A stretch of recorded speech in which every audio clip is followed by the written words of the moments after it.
अब आउनुहोस् technical analysis गरौँ यो टिमलाई। टिमको मेन डिफेन्स सम्हालेछन् गण्डकीका अनुभवी र अत्यन्तै शानदार लिबेरो राजन दर्लामीले। गेम रिडिङ, उनको पोजिसनिङ, त्यो रिफ्लेक्सेस टप क्लास छ। हेर्नुहोस् टफनेसको मैले त भर्खरै हेरेर आएँ अस्ति, नकआउटमा एकदमै राम्रो फर्ममा छन्।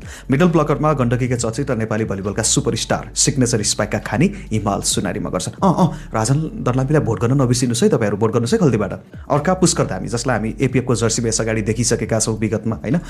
फिजिकल प्रेजेन्स बबाल छ उनको, फिजिकल प्रेजेन्स मलाई उनको मनपर्छ। अनि उनीहरूलाई साथ दिनेछन् युवा मिडल ब्लकर अजय सुनारले। यङ एनर्जी यो मिडल ब्लकिङमा होइन, डिफेन्सको ओभरअल। अब आक्रमणमा अति नै धेरै गइरहेछ। हेर्नुहोस् गण्डकीका क्याप्टेन सञ्जु विक्रम शाह, उनी कोर्टमा हुँदा लिडरसिप प्लस कन्सिस्टेन्सी हुने नै भयो। Opposite hitter captain Diamond Khadka आफै फिनिसिङ इन्स्टिङ्क्ट एकदमै राम्रो देखाएका थिए च्याम्पियनसिपमा। अनि आउटसाइड हिटर पाकिस्तानका नेसनल टिमका अफाक खान, इन्टरनेसनल क्लासले भरिपूर्ण। अपोजिट हिटर फहद राजा, जो गण्डकीबाट टाइगर कपमा देखेका थिए। हामीले आउटडोरमा देखेका थियौँ, इन्डोरमा के गर्लान् होइन। उनी पनि पाकिस्तान इन्टरनेसनल हुन्, प्रुभन पर्फर्मर हुन्। यसै गरी गण्डकीकै अर्का चर्चित र युवा स्पाइकर सन्तोष मिका पनि आक्रमणमा छन्। एउटा एक्सप्लोसिभ अप्सन तपाईँसँग रहनेछ सन्तोषको रूपमा। हेर्नुहोस् त डेप्थ कति छ अट्याकमा, कति गहिराइ छ। यी सबैको मुटु हुन् सेटरहरू, पाकिस्तानका अडनान खान र गण्डकीकै चर्चित विपसाले मगर।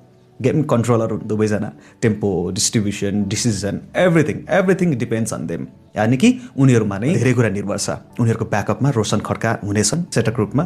पिएम कप 2083मा नि रुकुम पश्चिमले कस्तो प्रदर्शन गर्नेछ भनेर सबैभन्दा बढी निर्भर यिनै सेटरहरूमा हुनेछ। अब लागौँ कमजोर र बलियो पक्ष के छ त यस टिमको। बलियो पक्षको कुरा गर्नुपर्दा यस टिमको अट्याकिङ डेप्थ र भर्सटालिटी राम्रो छ। मल्टिपल म्याच विनर्सहरू छन्, एक्सपिरियन्स छ, कुनै पनि रोटेसनमा थ्रेट बन्न सक्छन्। र सञ्जु विक्रम शाह भइसकेपछि फिटनेस र लिडरसिपको लागि तपाईँलाई टेन्सन छैन। उनी कोर्टमा हुनु ठुलो प्लस पोइन्ट हुन्छ खेलाडीहरूको मनोबल बढाउन। अनि अफाक खान गजबका खेलाडी छन्, पाकिस्तानको नेसनल टिमका मेम्बर पनि हुन् र इरान अनि कजाकिस्तानको प्रो लिगहरू खेल्ने हुँदा एक्सपोजर राम्रो छ उनीसँग। प्रशस्त ठुलो लेभलमा खेलेको अनुभव धेरै नै छ, क्वालिटी छ। अनि फहद राजाले यसअगाडि नेपाल आएर आफूलाई प्रमाणित गरिसकेका छन् र उनी पनि धेरै राम्रो, साइलेन्ट एकदमै इफेक्टिभ गेम प्ले छ उनको। डायमन्ड खड्का र सन्तोष विकले घरेलु भलिबलमा पनि छुट्टै पहिचान बनाइसकेका छन् उनीहरू आफ्नो स्किलले होइन। सो अप्सन्स धेरै छ। बलियो पक्ष यो। अनि अर्को बलियो पक्ष भनेको सेटर कोअर्डिनेसन। हेर्नुहोस् केमिस्ट्री अलरेडी बिल्ड छ के। अडनान खान लामो समयदेखि नेपालमा खेलिरहेका छन्। अब त उनी नेपालको भलिबलसँग यति नसामा के छ बुझ्न सक्छन् होइन।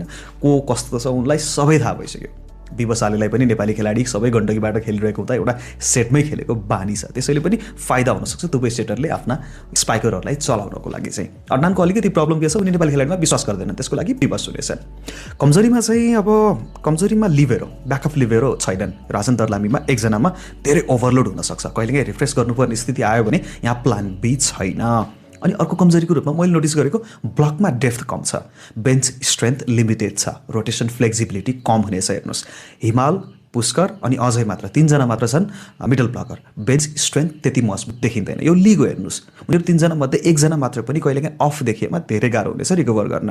ब्लकिङमा फ्लेक्सिबिलिटी छैन, अप्सन्स कम छ। र याद गर्नुपर्ने कुरा मैले फेरि भन्दैछु, यो लिग हो। यहाँ रोटेट गरेर तपाईँले जति राम्रो स्क्वाड चलाउनुहुन्छ त्यति नतिजा तपाईँको पक्षमा आउन खोज्छ। यहाँ भन्नु सजिलो हुन्छ।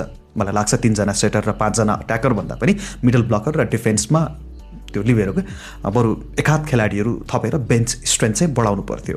रोटेसन स्मार्ट हुन्थ्यो। त्यसपछि डेप्थ छैन भने के हुन्छ भन्दा तपाईँको फाटिक आउँछ, त्यो थकान। बाँकी त यो टिम अट्याकको दममा चाहिँ फाइनल खेल्नको लागि सक्षम छ। यदि सबै कुरा सोचे जस्तै क्लिक भयो भने के थाहा, च्याम्पियनै पनि त बन्न सक्छ। के छ तपाईँको धारणा, त्यो भने कमेन्ट बक्समा लेख्नु होला।